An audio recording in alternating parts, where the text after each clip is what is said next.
یہ ایسے لوگ ہیں جن کا اللہ رب العزت سے اس حد تک تعلق ہے، اور اس تعلق میں کوئی چیز، کوئی دنیا کی باتیں، کوئی دنیا کے معاملات یہ آڑے نہیں آنے دیتے، وہ روک نہیں بن سکتے، وہ درمیان میں کوئی رکاوٹ نہیں کھڑی کر سکتے۔ کیوں؟ ان کا اپنے اللہ سے معاملہ اس حد تک قریب ہو چکا ہے۔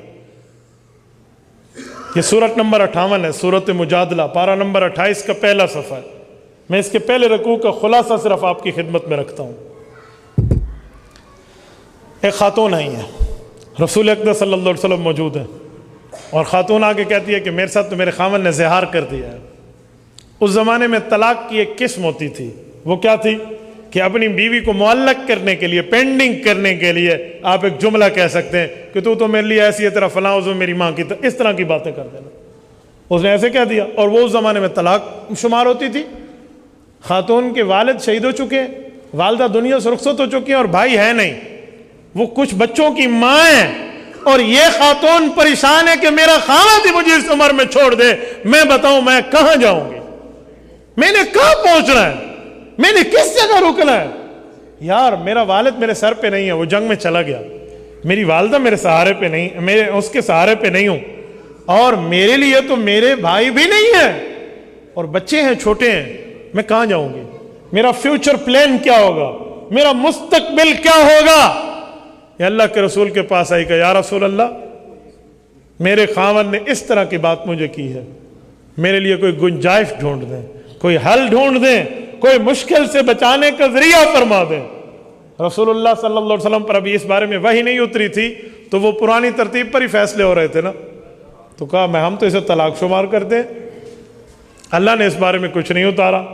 کہا آپ گنجائش فرمائیں، کہا اللہ سے بات کر لو۔ کہا اچھا میرے اللہ نہیں اتارا، میں اپنے اللہ سے بات کرتی ہوں۔ اس عورت نے رب العزت سے گفتگو کی ہے، اور قرآن کریم کی یہ سورت نمبر 58 واحد سورت ہے جو آیات تو اس کے 22 ہے، ہر آیت میں 2 سے 3 بار لفظ اللہ موجود ہے۔ اس جیسی سورت پورے قرآن کریم میں نہیں ہے کہ ہر آیت میں لفظ اللہ ہو، کہیں 4، کہیں 3، کہیں 2، کہیں 1 تو ہے ہی۔ ایسی کوئی آیت آپ کو اس سورت میں نہیں ملے گی جس آیت میں لفظ اللہ موجود نہ ہو۔ قد سمع اللہ قول التی تجادلک فی زوجہا وتشتکی الی اللہ واللہ یسمع تحاورکما۔ اللہ اکبر۔ کہا میرے پاک پیغمبر، رب نے سن لیا التی، اس خاتون کی بات، تجادلک فی زوجہا، جو اپنے خاوند کا جھگڑا آپ کے پاس لے کر آئی تھی۔ جب آپ نے جواب دیا تو اس خاتون نے پھر اللہ کے سامنے ہاتھ اٹھائے، وتشتکی الی اللہ۔ اس عورت نے اپنے اللہ کے سامنے شکایت کی کہ میرے مولا، میرے حالات سے تو واقف ہے، دلوں کے بھید کے اندر کی باتوں سے تو واقف ہے، میرے ساتھ یہ معاملہ ہے، آپ اپنے نبی پر کوئی حکم اتار دیجئے، میرے مولا میرے لیے کوئی نرمی کر دیجئے۔ وتشتکی الی اللہ۔ اور آگے سنیں حضور کا جواب، اس کا سوال، حضور علیہ السلام کا جواب، اس کا سوال، یہ آپس میں گفتگو ہے۔ تو وہ خاتون یہ جملہ کہہ رہی ہے، اور رسول اللہ صلی اللہ علیہ وسلم کی جملے کا جواب آ رہا ہے۔ تو اللہ نے کیا فرمایا؟ واللہ یسمع تحاورکما، رب العزت آپ اور اس کی گفتگو کو سن رہے ہیں۔ آپ اور اس، یہاں کوئی تیسرا شامل نہیں تھا مخلوقات میں۔ واللہ یسمع تحاورکما، اللہ یہ آپ کی بات سن رہے ہیں۔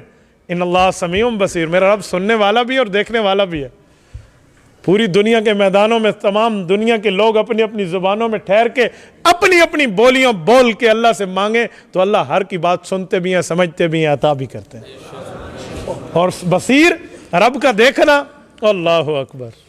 علماء نے مثال دیا، ہوا یرا نملۃ السوداء علی الصخرۃ السماء فی اللیلۃ الظلماء، اندھیری رات، رات کا اندھیرا اپنی جگہ، کالا پہاڑ کا کالا پتھر اپنی جگہ، اور اس پہ چلنے والی کالی چیونٹی اپنی جگہ۔